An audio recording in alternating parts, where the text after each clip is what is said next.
Comment perdre du poids sans régime, sans sport?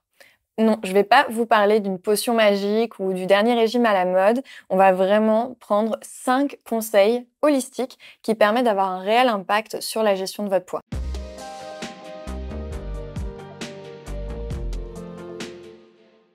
Mais avant ça, je me présente. Je m'appelle Alexia Cornu, je suis coach. Ça fait bientôt 15 ans que j'accompagne des femmes pour se sentir bien dans leur corps. Mon domaine d'expertise, c'est la physiologie féminine. Exclusivement, j'accompagne sans régime avec une approche toujours dans la bienveillance. Aujourd'hui, j'ai envie de vous partager 5 conseils que vous devez prendre en compte si vous avez envie de perdre du poids et que vous n'êtes pas forcément prête à vous remettre au sport ou encore que les régimes, vous avez compris que c'était vraiment la dernière chose à faire pour prendre soin de votre santé. Mais avant ça, si vous avez envie d'aller un petit peu plus loin, sachez que je vous ai créé un guide où je reprends tous mes conseils pour perdre du poids sans régime. Vous pouvez le télécharger en cliquant sur le lien juste en dessous de cette vidéo. Et n'oubliez pas de vous abonner puisque tous les dimanches, je sors une nouvelle vidéo avec beaucoup de conseils qui pourront sûrement vous aider à prendre soin de vous au quotidien. Alors on y va pour les 5 conseils qui permettent de perdre du poids sans faire de régime. Le premier, c'est l'hydratation.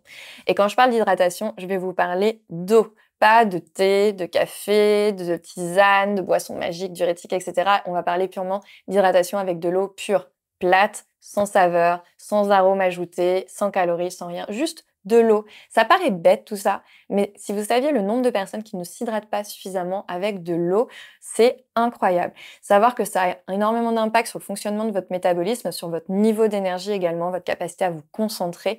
Donc buvez au moins 1 litre, voire l'idéal, ce serait 1,5 litre. Et puis après, si vous faites de l'activité physique, c'est important de boire davantage. Sachez que jusqu'à 3 litres d'eau par jour, c'est tout à fait normal et il ne faut pas s'en inquiéter. Vous pouvez boire beaucoup plus. Votre corps en a vraiment besoin et il sait gérer s'il y a un petit peu d'extra en eau. Alors que par contre, s'il n'a pas suffisamment d'eau, vous allez vraiment en pâtir au quotidien. Alors vous allez me dire, est-ce que l'eau pétillante, ça compte? Parce qu'on parle d'eau, l'eau pétillante, il n'y a pas de saveur, il n'y a pas d'arôme, c'est juste des bulles. Eh ben non, ça compte pas malheureusement. Sachez que les eaux pétillantes naturelles sont souvent extrêmement riches en sel, que le sel va entraîner davantage de rétention d'eau, et puis qu'il y a du gaz dans de l'eau pétillante et que ce gaz peut être acidifiant. Il y a énormément de personnes qui vont souffrir de ballonnement ou alors d'inflammation articulaire parce qu'elles boivent exclusivement de l'eau pétillante. Alors un petit verre d'eau pétillante de temps en temps, aucun problème. Pareil pour le thé, le café, les infusions. Mais si c'est votre seule source d'hydratation, sachez que ça peut vous causer des inconforts et donc faites attention à ça.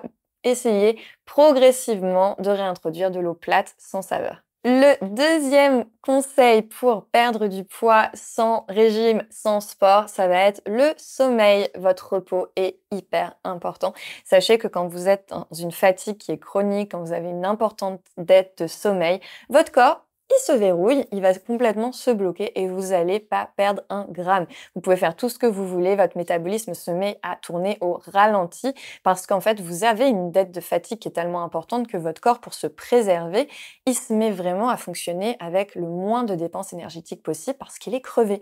Donc sachez que c'est très important si vous avez envie de perdre du poids, de vous reposer, de faire attention à la quantité mais également à la qualité de votre sommeil qui d'ailleurs sera bien plus importante que la quantité. Le troisième conseil pour perdre du poids sans régime, sans sport, ça va être d'augmenter votre niveau d'activité physique au quotidien. Je fais vraiment une différence entre le sport et l'activité physique. L'activité physique, ça va être par exemple de descendre une station de métro plus tôt ou une station de bus plus tôt. Ça va être de garer la voiture le plus loin possible sur le parking quand on va faire ses courses. Ça va être également de prendre les escaliers au lieu de prendre l'ascenseur.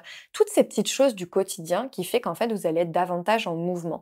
Rien que ça, sachez que ça peut avoir un impact énorme également sur la gestion de votre poids. Donc n'hésitez vraiment pas à mettre en place des petites astuces comme ça au quotidien, ce qui vous évitera de faire des séances de sport trop intenses, mais qui aura quand même un impact sur votre métabolisme. Le quatrième conseil pour perdre du poids sans sport, sans régime, ça va être la gestion de votre stress. C'est un point, pareil, qui est souvent oublié. On dit oui, je suis stressée, je suis stressée. Pour certaines personnes, le stress va empêcher de manger. Et donc, il n'y aura pas forcément d'impact sur le poids ou alors ce sera un impact plutôt de perte de poids. Par contre, si vous avez tendance, quand vous êtes stressé, à vous venger sur l'alimentation, dans ce cas-là, la gestion de votre stress va être primordiale si vous avez envie vraiment de gérer votre poids. Donc la gestion du stress, par quoi est-ce que vous pouvez agir dessus? Il va y avoir la respiration qui est un outil qui fonctionne très très bien. Donc vous pouvez utiliser des applications gratuites comme Petit Bambou ou alors Respire Relax pour essayer de mettre davantage de respiration en pleine conscience dans votre quotidien. Vous avez également tout ce qui va être activité comme le yoga, la méditation, méditation, des activités très douces qui vont vous permettre de vous recentrer sur vous et qui peuvent aussi avoir un impact très positif sur votre stress. Ou encore, ça peut être du journaling, par exemple, le soir, de prendre un petit cahier, de prendre le temps de noter tout ce qui s'est bien passé dans votre journée et de prendre le temps de se remémorer sa journée, de mettre de côté ce qui s'est pas forcément bien passé, ce qui a pu vous agacer, vous énerver ou avoir un impact sur votre stress et garder que le positif pour petit à petit changer votre façon de voir les choses et laisser progressivement le stress derrière vous. Et c'est vraiment quelque chose qui se travaille, hein. Souvent, j'ai des personnes qui me disent: «Moi, je suis stressée, ça changera pas». Je vous assure que si vous décidez de changer, si vous décidez de jouer sur votre stress, vous pouvez vraiment impacter ça. Ça ne veut pas dire que vous ne serez pas une nature qui est facilement stressée, mais ça veut dire que vous pouvez quand même jouer sur votre confort au quotidien pour diminuer l'impact du stress sur votre vie. Et sachez que le stress peut avoir énormément d'impact négatif sur votre santé de façon globale et que si vous sentez que c'est quelque chose qui pêche, c'est très important de le prendre en charge dès maintenant. Et enfin, le dernier et cinquième conseil pour perdre du poids sans sport, sans régime, ça va être la mastication. Et oui, sachez que la mastication peut avoir un impact énorme sur la façon d'assimiler les nutriments que vous consommez et sur votre satiété également. Souvent, on a tendance à manger en faisant plein de choses en même temps, on est sur le téléphone, on regarde des vidéos, etc.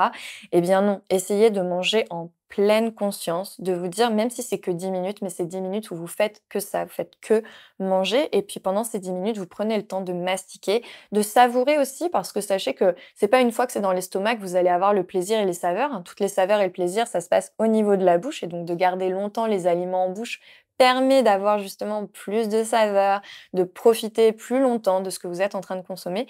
Et puis ça permet en fait de bien mastiquer, de faciliter la digestion et donc du coup d'avoir une meilleure assimilation, donc potentiellement moins de stockage, mais également d'arriver à satiété beaucoup plus vite parce que du coup votre cerveau va connecter avec ce processus mécanique de mastication qui va faire que du coup vous allez manger à votre faim et vous allez plus facilement vous arrêter quand vous allez arriver à satiété. Donc prenez le temps de mastiquer et vous verrez que sans changer votre alimentation, mais juste en mangeant plus doucement, en pleine conscience et en mastiquant, vous pourrez perdre du poids. Voilà pour mes 5 conseils. J'espère que ça vous aidera. Si vous voulez encore plus de conseils, n'oubliez pas qu'il y a un guide qui est gratuit que vous pouvez télécharger avec mes conseils pour perdre du poids sans régime. Et puis, vous pouvez aussi vous abonner pour recevoir les vidéos toutes les semaines qui sont postées chaque dimanche sur ma chaîne YouTube. Je vous dis à très vite.